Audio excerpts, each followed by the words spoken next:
Hi, welcome to the Recovery Daily podcast. I'm your host, Rachel Abassi.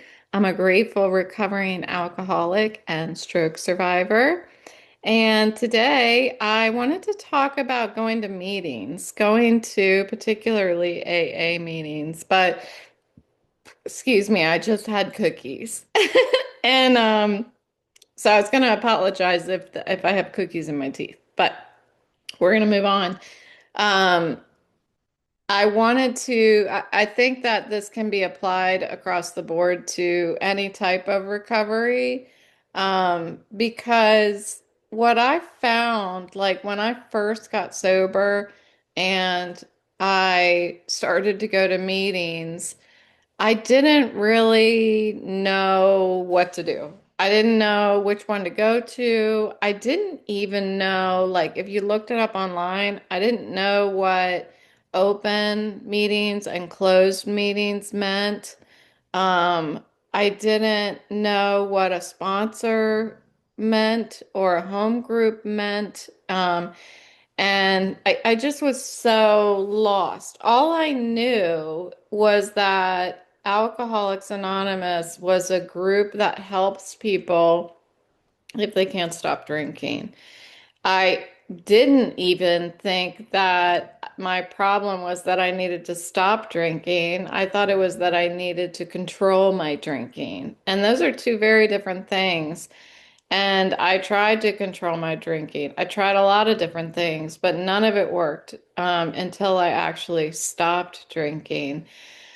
So, throughout that time that I was trying to figure everything out, I was also trying to figure out where I felt comfortable.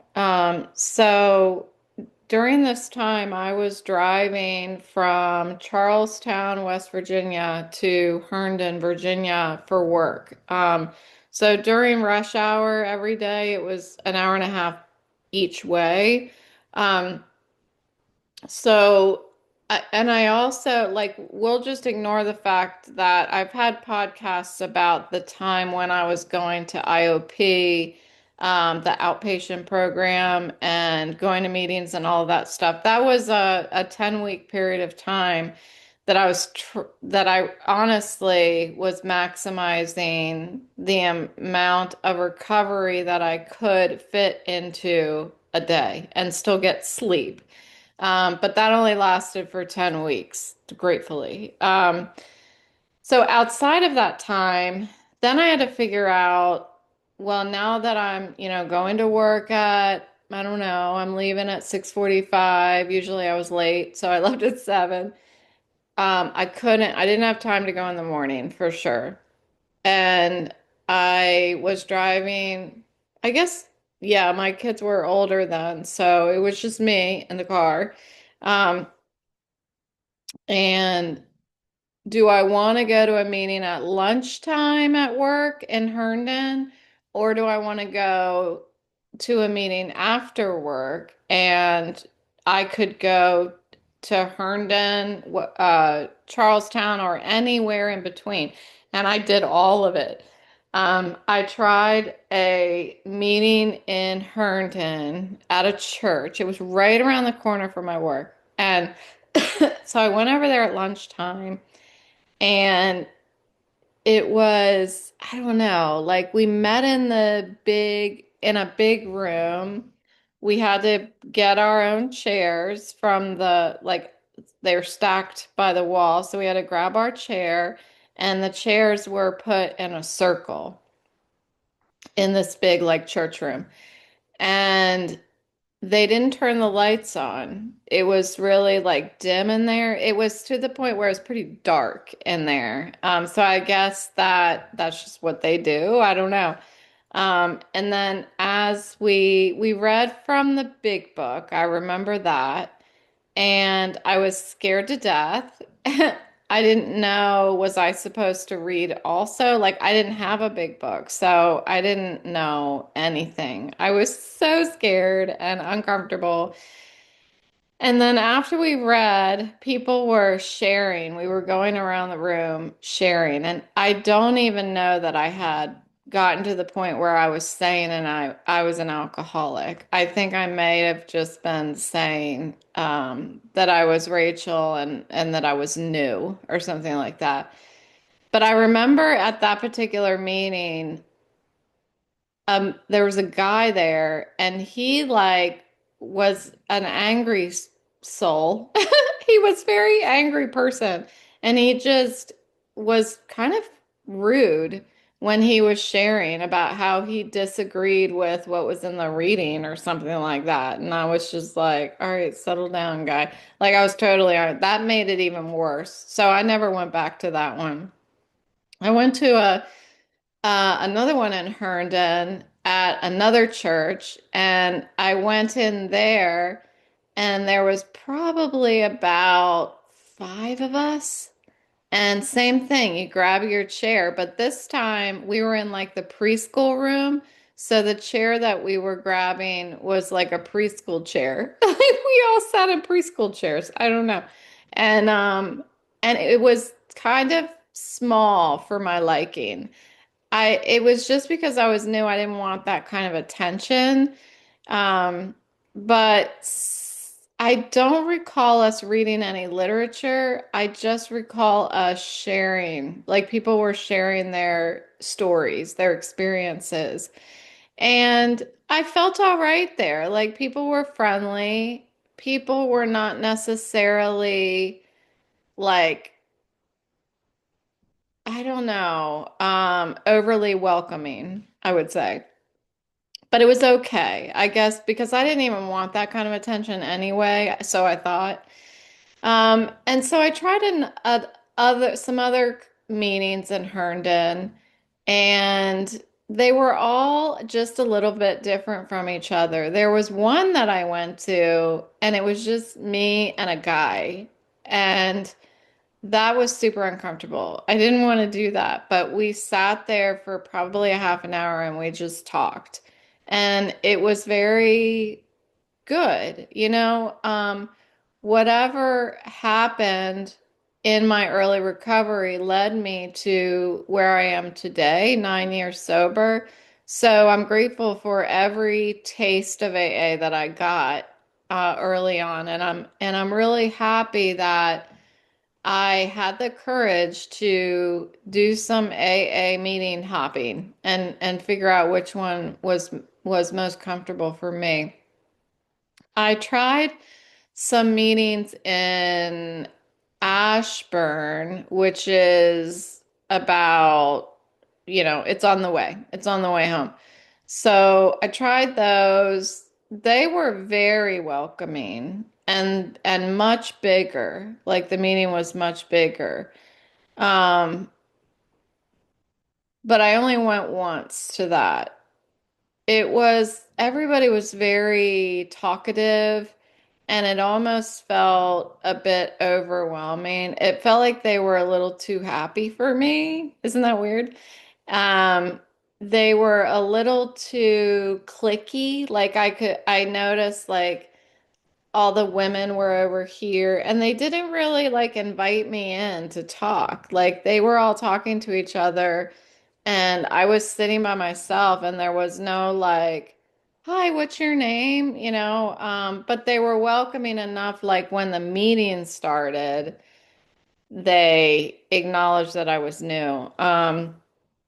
So I didn't go back to that one. Let's see. And where I went to several in Charlestown after work, and they were mostly at churches in Charlestown. And those were good. The thing about Charlestown was that I never quite felt like those were my people. I don't know why that was.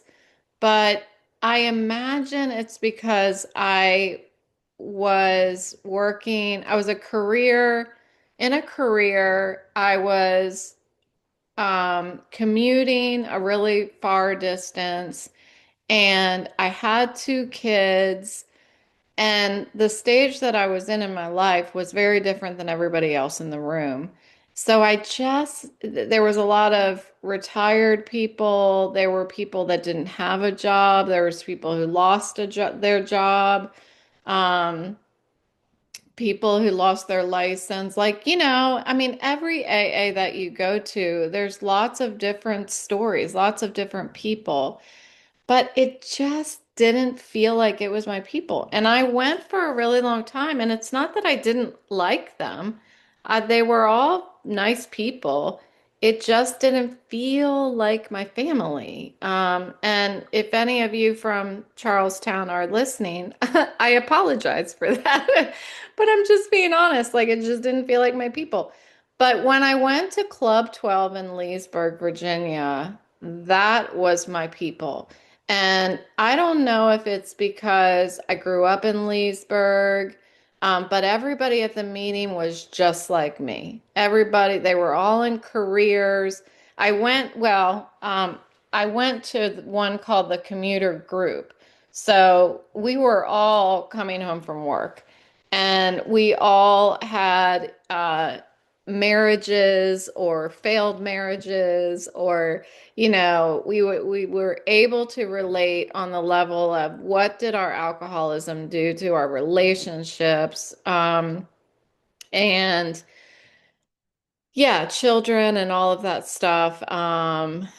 I felt at home there, and I always have. When COVID hit, I started I guess I was about 5 years sober when COVID hit. So I started going online to a Club 12 meeting, and I've been going there ever since. Every day I go to that. Um, in my stroke recovery, remember yesterday I said I had a hair in my shirt and it was driving me crazy? Same thing's happening right now. Um, and my sister was here earlier, and she said that she was listening to my podcast, and she heard me say that I had a hair in my shirt, and she said she was suffering from the same problem. Anywho, when I was having all this stroke recovery, the emotional impacts from my stroke recovery, um, I started going to another meeting. So I added a meeting out of Reston, Virginia, and that's also a Zoom meeting. So I go to those two every morning. So why am I talking about this? I want to share about it because people who are early in sobriety, I think it's important to share what that experience is like, that you may go to meetings and you don't feel like those people are your people. That's normal. Like, not every meeting is gonna feel right, but every meeting is worth trying. Every meeting is worth sitting through. Every meeting, you're going to be exposed to different types of people with different types of stories. And the more stories that I can hear, the more variety of stories that I can hear, the more that I can attach some of my like shameful memories. I hate to say that, but I have shameful memories that maybe I didn't even remember in early sobriety, but I continue to expose myself to different meetings, so that I'll get new memory bubbles. Um, so I do want to pause for a second and say, yes, one of the promises is that we will not regret the past nor wish to shut the door on it. When I say shameful memories, um, for me, it's like that's what they elicit when the memory bubble pops up. They elicit shame. And it's important for those memory bubbles to pop up, whether it's like I was in a blackout and I am all of a sudden remembering like, wait a minute, didn't this happen? This happened to me. It almost seems like a dream. Wait, this happened to me. I was drunk and I remember. And so that first feeling that I get when that memory bubble comes up is shame. I feel like, oh my God, that was me. That memory that I have was me. It seems like a different lifetime ago, but when the bubbles come up because I'm exposed to other people's stories, I'm able to process the memory. I'm able to process something that really I was holding in secrecy, whether it was intentional or not. But that power of secrecy, it starts to crumble when I'm able to process the memory. So as time went on and I continued to get more comfortable or at least get more willing and open to build a relationship with my understanding of my higher power, my understanding of God, AA really became like church to me. I've mentioned before, growing up, we went to church, but that ended when I was still fairly young. And and so I had never consistently done anything in my life. I've never been so consistent. So AA became that sort of church for me. And what I learned in early sobriety is that going to meetings needs to match the effort that I put forth to drink. Like the effort that I put in to go to meetings needs to match the massive effort I put in to get a drink. And a memory bubble that came up in my meeting this morning was, and I might have even mentioned this before because it's one of those shameful memories. It was like a Saturday morning, and yeah, I'm pretty sure it was a Saturday morning. And the kids weren't, I was already divorced. The kids were not, they were with their dad. And I don't even know if I had gone to sleep that night, but it was like 5:45 in the morning, and I was like trembling from withdrawal. It, but yet I was still drunk. I don't know. I was a mess. We'll just say I was physically a mess, and clearly I was mentally a mess because I was running across the neighborhood to what I called the drink store to get more wine. And for the life of me, I have no idea why I was running across the neighborhood. Um, it was snowing outside, and so I'm running through this deep snow, and I kept falling in the snow. I don't, it's bizarre. The memory is really bizarre. And I went to go pick up this wine so that I could drink again. It's really strange to think about it because, like I said, it doesn't even seem like it was in this lifetime. But whoever might have been looking out their window watching the crazy woman running across the field through the snow and just falling down randomly, and then on her way back walking holding a jug of wine must have really had their entertainment for that morning. If anybody was even, it was super early. um, so that's the kind of effort that I remember that I put forth to get my wine, to get my drink. And so I would have done anything. I did do anything to get it, to get the alcohol. So when I was coming home from work on a commute, I'd worked 8, 9 hours, and I'm driving from Herndon to West Virginia, and I drive through Leesburg. I'm probably about quarter of a mile. It's just two turns in order to get to the AA meeting, and all of me wanted to just keep driving and just get home. And I remember you ran across a field in the snow after no sleep at 5:45 in the morning to get wine. This is easier than that. Getting to the meeting right now is easier than that. So you have to go. So it was like this commitment, this agreement that I had with myself. Um, so it's interesting as I continued to go and I continued to like start, I started looking for my sponsor. I started looking like, who is my victim? Who is the person that I want what they have? That's what they say. You find somebody that you want what they have and you ask them to be your sponsor.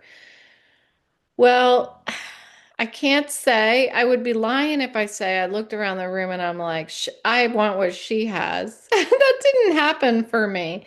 I was so scared and just so used to isolating myself that it was so difficult for me to ask somebody. But that's what I did because that was the rule. I'm a rule follower. So the rules were I needed to get a sponsor. So I was in a meeting and there was a woman there. This is when I was going to all the different meetings in Charlestown, and there was a woman in this evening meeting at a church. And afterwards, she was super friendly to me. And we both were like, I feel like I know you from somewhere. Like we both felt that way. But we've never been able to figure out how we supposedly knew each other. It was an opportunity to say, can you be my sponsor? And she said yes. And so she was my sponsor for early sobriety for, I guess, the first 3 or 4 years of my sobriety. So I just did it, even though I didn't really know what that meant. What does this mean? What are we going to do? Am I committing? Am I signing up my life for something? It was scary. I didn't want to commit to anything. I didn't want to be like, okay, if you're going to be my sponsor, then that means like, are you gonna boss me around all the time or something? Like, what does it mean? But I just did it anyway. And what I learned is if you find that you have a sponsor and it's not really a great match, because that happens, you can break up with your sponsor and find a new one. And nobody is supposed to take it personally. That's what's supposed to happen. So, I had my sponsor for several years, and I felt like it was a good match. It was a good match, but I was getting ready now to move out to where I am right now, and I wanted a sponsor that I was going to be able to see in meetings. And so I asked another woman, will you be my sponsor? This one, she said that she really didn't have room to have a sponsee because she already had a couple others. And and so I looked probably disappointed, and she said, "Have you done the steps yet?" And I said, "Yeah." And so because I had several years of sobriety, she agreed to be my sponsor because I was going to be a low maintenance sponsee. And that's exactly what I was. Like I never called her. I did go to meetings on Thursday, a women's meeting on Thursday, still continuously like exposing myself to new meetings. I'm really glad that I did that and I still do it. So I did see her on Thursdays, but outside of that, there wasn't a lot of interaction on my part. I didn't do my part as a sponsee. But At the very least, I followed through with being a low maintenance sponsee. I would not recommend that. That's not what you're supposed to do. Um, so things have worked. Things just have worked. And I'm grateful that I have had this willingness to try these new things. I don't know where it has come from. I think it's come from desperation that I just knew I couldn't keep living life the way that I was living it. I did want to share about something that interesting that I have felt shift in the past 2 days. And that is like, and it might be because I'm in the middle of packing and preparing to move. Um, I've been feeling like when I get down on my knees to say my prayers before bed, um, I've been feeling this like, I don't know. Well, let me back up. I've mentioned to you recently about how when I was getting on my knees to pray before bed, that I felt like I was like picking up a phone and like dialing up God. And I'm like, "Hey God, are you there? Are you there?" Um, and I had this shift of, wait, if God is really with me at all times, why do I feel like I'm when I get down on my knees to pray that I'm like picking up some sort of phone and I'm dialing them up. So I changed that. It's more of just what I'm envisioning as I'm praying. Because all of this started, my whole journey with this higher power thing started with me acting as if, me hearing what people said they did, and I just did it. Even if I didn't really, just like going to meetings, I didn't know what I was doing. I didn't know what any of it meant or what it was going to do for me. I just did it anyway. And it has continued to grow from there. So I told you recently I had this shift where I'm like, okay, well, he's with me. I'm not dialing him up anymore. He's already with me. And it's all about the feeling. It's all about what I feel like when and what I'm imagining when I'm saying my prayers. Well, the past 2 days, I've felt this new shift, and that is like I'm leaving these four walls, like this house, and I don't feel like I'm leaving anything behind. I was telling my sister when she was here today. I never really got attached to this townhouse. We've been here for like 5 years. I had a stroke here. All I've really done here is gone to doctor's appointments. I worked here for a year before I had my stroke, and then I worked for another 2 years in complete and utter pain. And then I just have gone to doctor's appointments and stuff. I don't really feel attached to this place. Honestly, I can't wait to get out of it.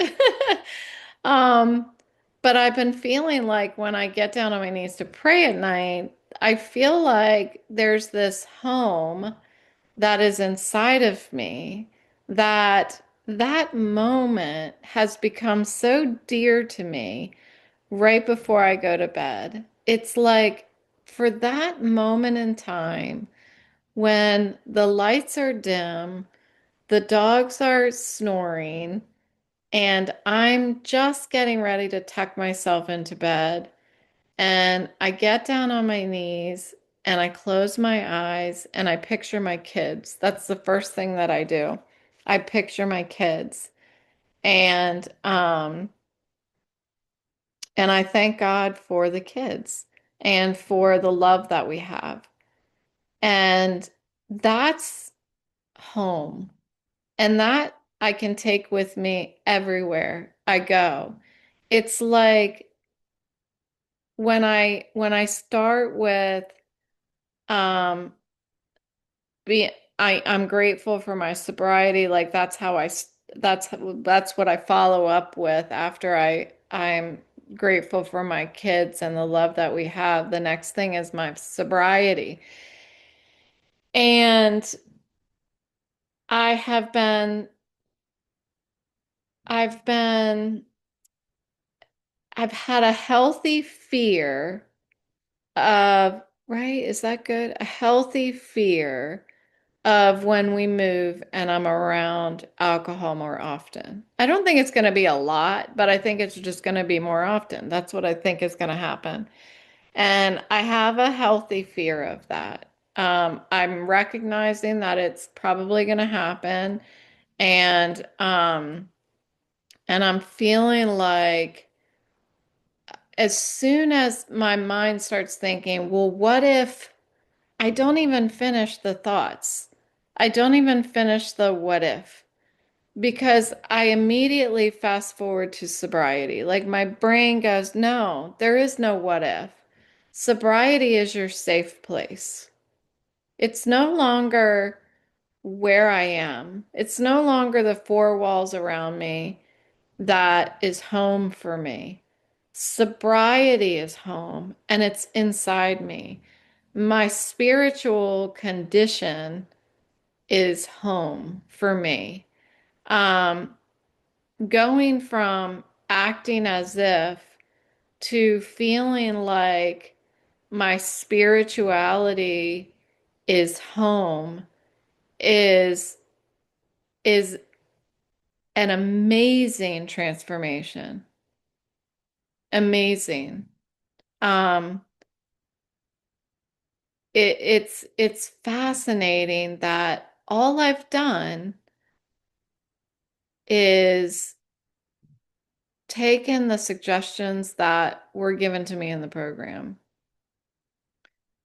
I have consistently moved away from self-sufficiency and moved toward dependence on AA and dependence on a higher power, which includes my concept of God.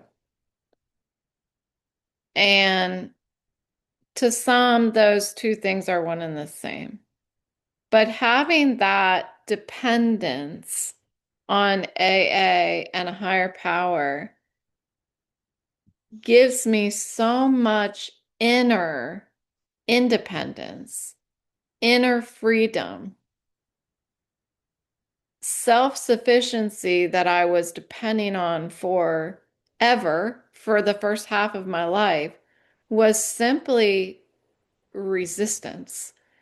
It was from resistance to being a human among human beings. Self-sufficiency is like creating a bubble around myself and saying, it's okay, I got it. And just holding my hand up to block anyone who wants to come in and help me. And that includes a higher power. Um, I was reminded of, and I'll end with this. I was reminded of this morning the Serenity Prayer and how that has evolved for me over the past 9 years. When I first started going to my Charlestown meetings, this is before I actually stopped drinking. I was just going to these. They were at 12 noon at the Catholic Church in Charlestown. And it was just a bunch of retired people and people that didn't have jobs. Um, and there was a woman there. I shouldn't say that. There were people who had jobs. They were different kind of jobs than I have had. So there was a woman there who worked at 7-Eleven, and I asked her to be my sponsor. Um, Again, I was still drinking at this time, and she probably knew that because sober people in a meeting, they know if you're drinking. No matter what you say, they know if you're drinking or not. So she brought me out to her car after the meeting and she pulled out this glass. It's very tacky. I've talked about this before. This tacky glass sculpture that had the Serenity Prayer on it. And she's like, take this and read it every day. And so I was like, all right, thanks. I felt like I was getting a gift, and I'm like, this thing's tacky. But so I took the glass Serenity Prayer, and I put it in front of my toilet so that I would read it every day. I was like, well, I'll do one better and I'll read it every time I go to the bathroom. So I put it there and I did. I read it every time I went to the bathroom. But I'm telling you, it meant nothing to me. It meant nothing to me. I didn't understand what the words were saying. I could have read it. I could have read it 3 million times and I would have never understood what it meant until I practiced the steps of the program. I remember a gentleman in my current meetings. Well, he's not there anymore, but he was coming to the meetings that I go to in the morning. And I remember at 3 years of sobriety, one morning he was talking about this epiphany that all of a sudden he understood what the Serenity Prayer was saying. And he's like, I've been saying this for 3 years or 4 years because he had a year of going in and out of the program. And he was just like, I've been saying it, but I didn't really get it. And it's bizarre that and only somebody who is an alcoholic might likely only a person who is an alcoholic understands how you can read something 3 million times and not know really what it means, deeply understand what it means and live it until you practice the steps of the program. Um, and that really has been how everything has evolved for me. It's just been a joy. It has. It has. If I were to listen to myself, if the version of me was talking, if the version of me now was talking to Rachel version 1.0 from I'm 9 years old, from 10 years ago, the Rachel version 1.0 would be like, this lady is so uncool. This lady is such a tool. But I'm telling you, this is the way to live. It is. I'm just thoroughly, thoroughly joyful. And I've got a lot of stuff going on. I've got chronic pain. Um, I had a stroke. I can't do the things that I used to do. All of these things. And yet I can still show up here and be like, my life is full of joy. That's crazy. It's crazy. And I'm so happy that I get to share that with you. So thanks so much for listening, and I'll talk to you tomorrow.